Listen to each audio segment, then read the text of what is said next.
Iruma is working on a tuna ship in the middle of a storm. He is only 14 but fully supports his parents, has always worked, and never had the chance to experience life as a normal kid. One good thing to come of it is that it has rendered him an expert at avoiding projectiles and falling objects. Everything freezes in place as Iruma narrowly avoids a fish barreling down at him. His surroundings shift and he is presented before a looming figure and is stamped with a sign declaring he has been sold. He is transported from the ship to the netherworld. The looming figure introduces himself as Lord Sullivan and informs Iruma that his parents sold his soul to him. As Iruma is prepared to deny it, he catches himself upon the realization that it is exactly something they would do to him. Lord Sullivan surprises Iruma by asking him to be his grandson. He explains that he always wanted a grandchild. He progresses into begging Iruma, which is Iruma's weakness. Iruma struggles with the inability to say no to others, as he is a pushover. In the end, he caves upon hearing the words please and reluctantly agrees. Lord Sullivan declares that he will be enrolling Iruma in a demon school. He warns Iruma to not let his peers discover that he is human or he risks being eaten. Then he douses Iruma in perfume to mask his human scent. Lord Sullivan dotes on Iruma relentlessly and takes a photo with him on the way to school. Students gather in the auditorium for the entrance ceremony. Everyone begins to sing the Babel's school anthem, which entails the devouring of humans and their purpose as food. Iruma promises himself not to stand out and to not be caught, but Lord Sullivan calls his name from the stage excitedly to brag about him. Turns out, Lord Sullivan is the chair demon of Babel's. Asmodeus Alice is called to the stage as the new student representative. However, as a last-second change, Iruma is called up to greet everyone in his place. Lord Sullivan prepared a greeting for Iruma to read aloud. It's a spell which will prevent him from tripping and falling for the rest of the day, but if done incorrectly, could have resulted in an immediate demise. Asmodeus is anguished by Iruma stealing his place at saying that greeting and challenges him to a duel in the courtyard.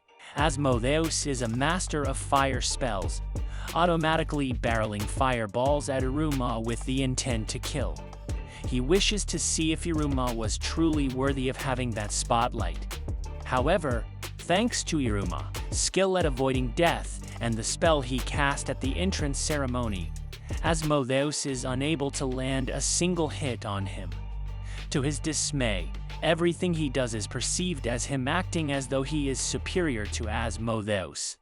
Asmodeus charges at Iruma with a flame sword, only to have his attack parried and redirected by Iruma avoiding him. Asmodeus' attack is then sent hurtling toward a bystander of the duel. Not wanting anyone to get hurt, Iruma charges into action and grapples Asmodeus into a German suplex by accident, causing their duel to end this way. Lord Sullivan is elated, stating he expects nothing less of his grandson. Meanwhile, Iruma feels guilty for his actions and for humiliating Asmodeus. Asmodeus' serious demeanor shifts to him cheerily pledging his fealty to Iruma, saying that it is demon law for the loser to serve the victor. Iruma has an incredible appetite with the mindset that he should eat while he can, due to how he has survived until now. Over breakfast, Iruma attempts to work up the courage to address his reluctance to attend Babel's. However, that confidence is quickly subdued by Lord Sullivan revealing the mass amount of supplies and gifts he splurged on for Iruma. Everyone is excited about the familiar summoning ritual ahead of them. There are 163 new students that will be divided into groups as they prepare for classes to begin. Iruma is still internally nagged by the question if familiars eat humans. Kaligo, a teacher with a firm belief system of what behavior is expected from students and teachers alike, enters the room and renders the mass of students silent instantly. He declares he will expel all failures. They are to draw a circle of blood over a parchment pentagram and hold it over a flame that stands in the center of a larger pentagram. He offers the students a parchment with his seal on it to summon their familiars. Upon Az turn to summon his familiar, a gorgon snake emerges from the flames and grandly wraps itself around him. Iruma congratulates him on such an amazing familiar, but Az brushes it off, saying that Iruma's will be far greater. Iruma is up next. He doesn't have high expectations for what will answer his summons, as he is mortal without magical capabilities. He then determines he will be expelled for his imminent failure and considers it an excellent scapegoat. Iruma tries a summoning, but as he has no demonic power in his blood, the familiar summoning accidentally becomes a demon summoning using the power of Caligo's demonic seal, causing Caligo to be summoned as Iruma's familiar in the embarrassing form of a small, cute, fluffy owl with bat wings and horns. Despite it being an accident, the other students assume Iruma must be even more powerful than Caligo to be able to bind him as a familiar, thus increasing Iruma's fame even more. Sullivan happily informs them familiar summoning contracts are unbreakable and last an entire year. Caligo becomes bedridden from shock, and Iruma's rank is left undetermined.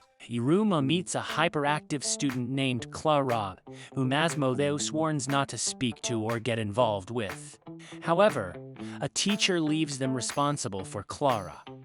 She gives them nicknames and begins to introduce the massive pile of items she has, which range from dangerous to cute. Az leans over to Iruma to suggest they flee, but Iruma is unable to bring himself to, especially since Clara asked him politely to play with her and used the word please. Az is mortified for Iruma and denies Clara with hostility as she asks him to play pretend as well. However, he quickly gets into character as Iruma is the one who invites him to play as well. However, it all comes to an end as Clara tires them out completely. She offers them snacks and drinks to replenish and goes on to explain she can make anything she's seen before appear. 3 other students come by and ask Clara for some snacks and drinks. She explains that they get really happy when she gives them things and will sometimes play with her. She asks if they will play with her again in the future, to which Iruma agrees without hesitation. The next day, as Iruma and Clara all play together again, Clara is excessively showering them in gifts, which visibly makes Iruma uncomfortable the more he realizes that she's doing it in fear they will get annoyed of her and leave. Clara overhears the 3 students that usually ask her for things calling her convenient and stupid, laughing and wondering aloud why anyone puts up with her that much. Clara bombards Iruma with gifts next time they see one another. Iruma quickly exclaims that he doesn't want her gifts and she begins to panic. Clara cries that it's happening again, that everyone gets tired of her sooner or later. Iruma interrupts her, saying he wants to play with her even without the gifts and that she is fun to be around. Clara jumps with glee as it's the first time anyone has ever asked her to play. Clara and Az began waiting for Iruma outside his home before school so they can walk together. Lord Sullivan congratulates Iruma for making friends, but Iruma never truly had friends before and is hesitant to call them that. Students gather in the cafeteria for meals. Students who have not ranked yet can only order a very small portion shown on the bottom of the plaque.